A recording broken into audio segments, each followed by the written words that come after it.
A death sentence to deposed Prime Minister Sheikh Hasina. The 78-year-old has been found guilty of crimes against humanity over the crackdown on last year's student protests that led to her ouster.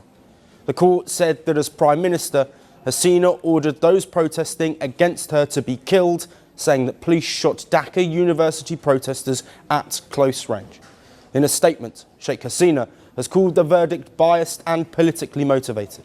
She called the tribunal that gave this judgment rigged and said it's led by an unelected government with no democratic mandate.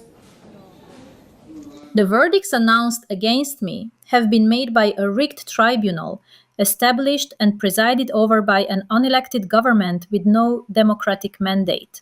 They are biased and politically motivated. In their distasteful call for the death penalty, they reveal the brazen and murderous intent of extremist figures within the interim government to remove Bangladesh's last elected prime minister and to nullify the Awami League as a political force. Hasina's Awami League party has played a key role in Bangladesh's independence from Pakistan in the 1971 Liberation War. Now banned under interim leader Yunus, the Awami League reacted with defiance on social media. The party wrote in Bangla, saying millions of workers are ready for what comes next and that there will be war again. The verdict remains the highest stakes moment since Hasina's ouster last year, with the decision arriving just months before the first national polls since her fall.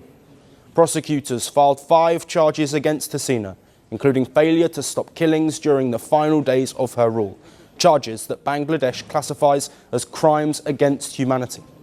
Her co-accused include the former Interior Minister, deemed a fugitive, and a former police chief who was pleaded guilty and turned state witness.